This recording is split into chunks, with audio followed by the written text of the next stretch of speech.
සුබම සුබ දවසක් වේවා කියලා ප්‍රාර්ථනා කරනවා අදත් ඔබ සියලු දෙනාටම. ඉතින් SL Go විබිම YouTube නාලිකාවෙන් ගස්ලබ වගාව ගැන මම ඊට ඉස්සෙල්ලා වීඩියෝ කීපයක් කරලා තිනවා. එහෙදි මම පොරොන්දු වුණා සන්ලේඩි ගස්ලබ වගාව ගැන එක දිගට වීඩියෝ සීරීස් එකකින් ඔයාලට තොරතුරු අරන් එනවා කියලා. ඉතින් ඒ පොරොන්දු ඉෂ්ට කරන තමයි අද මේ වීඩියෝ එකක් අරන් එන්නේ. මීට ඉස්සෙල්ලා ගෙන ආපු වීඩියෝ එකේදී පැල හිටවන විදිය තමයි මම ඔයාලට දැනුවත් කරේ.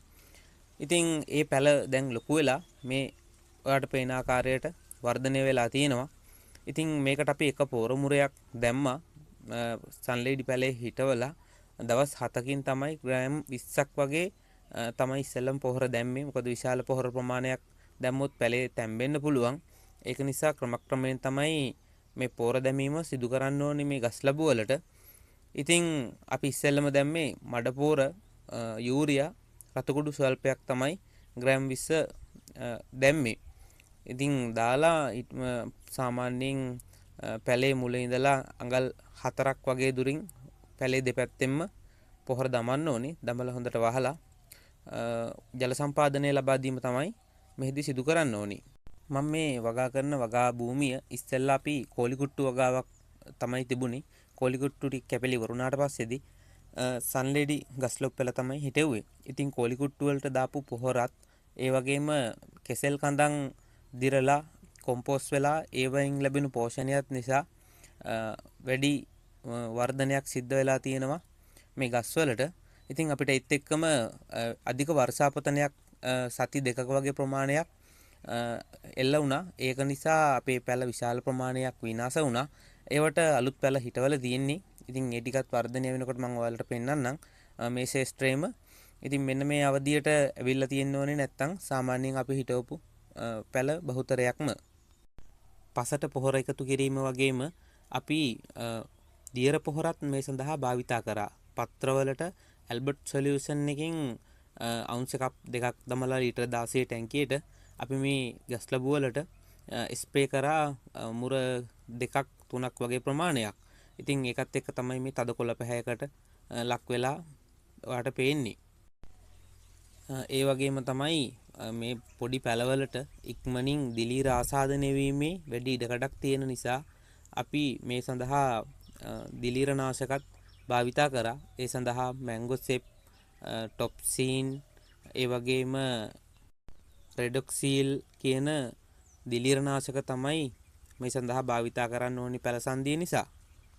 ගස්ලබු පැලයක් හිටෙව්වට පස්සේදී එක දිගට හිරු එළිය නිරන්තරයෙන් දැඩිව වැටෙනවා නම් අපි පස අනිවාර්යයෙන්ම තෙත් කරලා තියන්න ඕනේ. ඒ සඳහා ජල සම්පාදනය ලබා දීම අත්‍යවශ්‍යයි. ඒට හේතුව තමයි මේ ගස්ලබු පැලයේ මුල හරියෙන් පස රත් වෙනකොට තැම්බීමකට ලක් වෙලා පැලේ විනාශ වෙන්න පුළුවන්.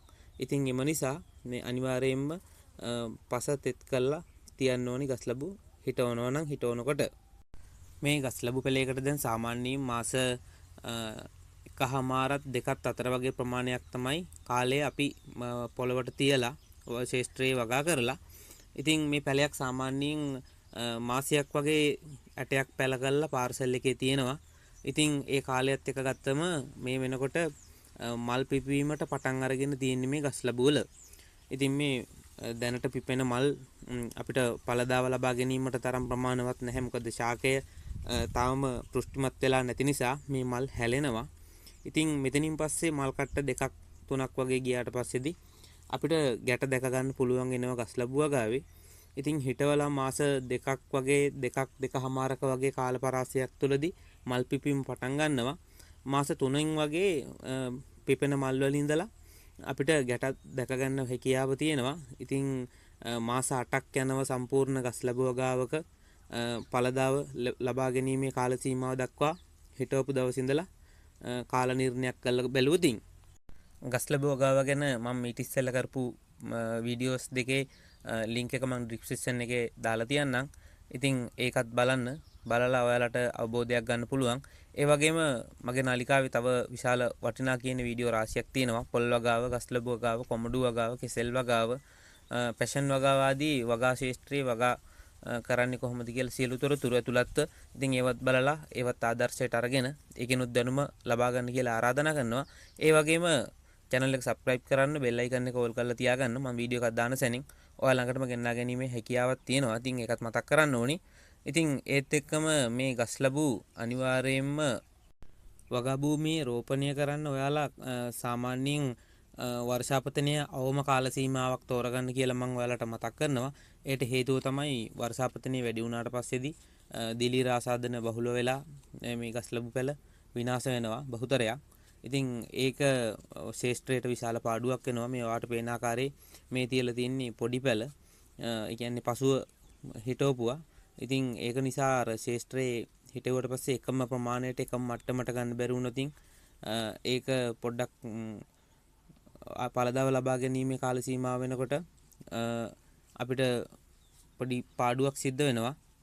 දැන් අපි මේ වගාවට දෙවෙනි පොහොර මුරය ලබා දීමට අවශ්‍ය කාල සීමාවට එළඹිලා තියෙන්නේ. ඉතින් මේ සඳහා අපි ග්‍රෑම් 70ක වගේ ප්‍රමාණයක් රතු කුඩු මඩපෝර යූරියා සමග සමානුපාතයකට තමයි දමන්නේ. මොකද මේ වෙලාවේ රතු කුඩු අවශ්‍ය වෙනවා පළදාව ලබා ගැනීමට මල් පිපෙන නිසා. ඒත් එක්කම ගහ වර්ධනය කිරීමට මඩපෝර අවශ්‍යයි. මේ කල්පනාකාරීත්වය කරලා ගහට අවශ්‍ය නයිට්‍රජන් ප්‍රමාණය ඉක්මනින් ලබා දීම තමයි යූරියා වලින් බලාපොරොත්තු වෙන්නේ. අපේ දේශීය වෙළඳපොලේ ගස් ලැබු වර්ග කිහිපයක් තියෙනවා. වර්ග කිහිපයක්. ඉතින් මේ වර්ග වලින් මේ සන්ලේඩි කියන වර්ගය මම තෝරා ගැනීමට හේතුවක් තමයි මේ සන්ලේඩි වල ඉහළ අස්වැන්නක් ලබා දෙනවා.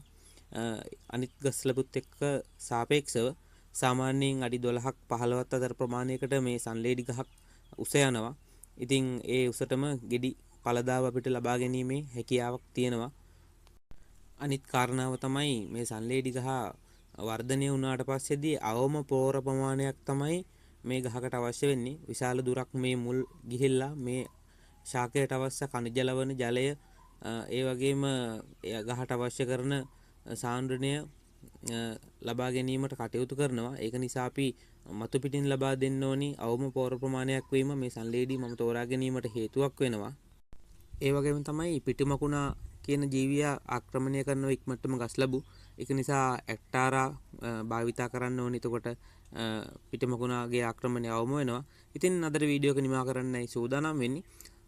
මේ වගේම ගස් ලැබු සම්බන්ධව වටිනා කියන තවත් වීඩියෝ එකක් ඉස්සරහට අරන් එන බලාපොරොත්තු වෙන. අදට සමුගන්නවා. සියලු දෙනාම subscribe කරලා bell icon එක all කරලා තියාගන්න. වීඩියෝ එක තව කෙනෙකුට බලන්න share කරන්න කියලා ආදරයෙන් මතක් කරනවා. එහෙනම් ඔබට ජය වේවා කියලා ප්‍රාර්ථනා කරනවා.